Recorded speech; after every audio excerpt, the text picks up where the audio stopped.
میرے نبی پاک علیہ السلام کے غلام حضرت طارق بن عبداللہ رضی اللہ تعالیٰ عنہ فرماتے ہیں کلمہ پڑھنے سے پہلے ایک دفعہ ہمارا سارا قبیلہ تجارت کے لیے نکلا تھا، اور اس وقت منظر یہ ہوتا تھا کہ ہم اپنی عورتوں کو بھی ساتھ لے جاتے تھے۔ 6 مہینے سفر کرنا ہوتا تھا، اونٹ گھوڑے ہم بیچا کرتے تھے، عورتیں بھی ساتھ رہتی، کھاتے بھی پکاتے بھی۔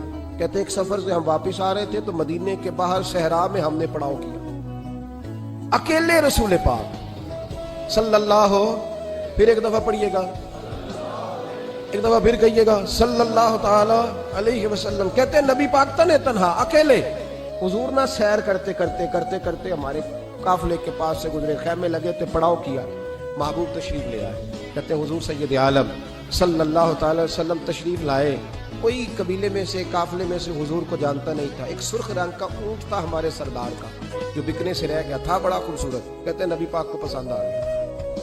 حضور پوچھنے لگے تم کون ہو؟ کہا جی مسافر ہے۔ کہاں سے آئے ہو؟ فلاں جگہ سے آئے ہیں۔ کس لیے آئے ہو؟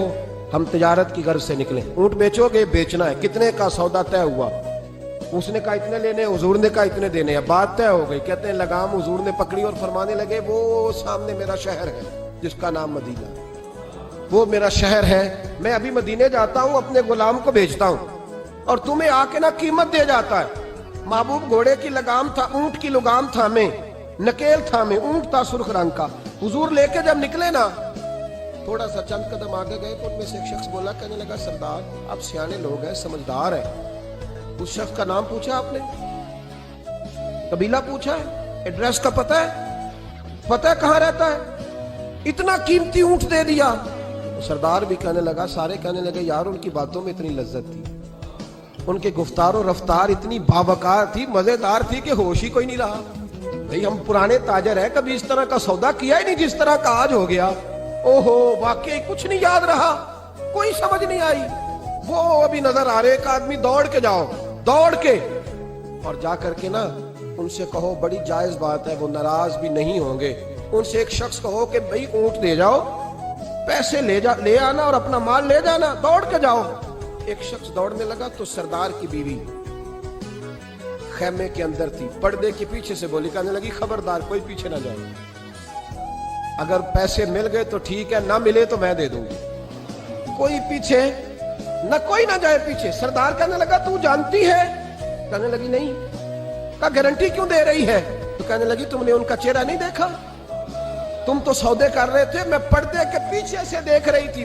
کہنے لگی کوئی نہ جائے، نہ پیسے آئے تو میں دے دوں گی، میں تو پردے کے پیچھے سے دیکھ رہی تھی، ان کے چہرے کا وقار دیکھا، ان کی آنکھوں کی روشنی دیکھی، ان کے لفظوں کا حسن دیکھا۔ تم 50 باتیں کرتے تھے، وہ ایک جواب دیتے اور گنے چنے لفظ بولتے تھے، ان کی سادگی کا وقار دیکھا۔ جانے دو، نہ پیسے آئے تو میں دوں گی۔ کہتے ہیں حضور گئے، تھوڑی دیر کے بعد ایک کالے رنگ کا حبشی غلام آیا، پیسے بھی پکڑے اور اپنی چادر میں نا کھجورے باندھ کے تو پیچھے ڈالی ہوئی، تو دیہاتی لوگ پیچھے نہیں ڈال لیتے، کھجورے ڈال کے پیچھے۔ کہتے ہیں وہ آئے اور ان کی آنے کا انداز بھی بڑا نرالا تھا۔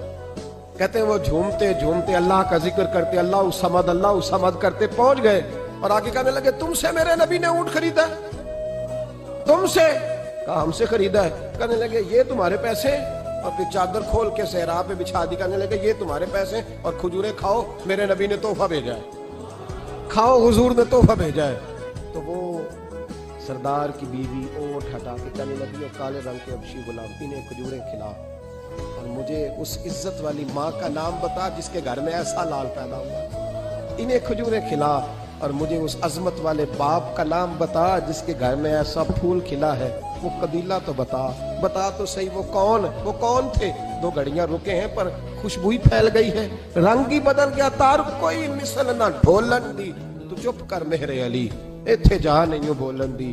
حضرت طارق بن عبداللہ کہتے ہیں جناب بلال فرمانے لگے وہی تو اللہ کے آخری رسول ہے، وہی تو خاتم المرسلین ہے، وہی تو ہے جنہیں اللہ نے ساری انسانیت کے لیے نمونہ عمل بنایا۔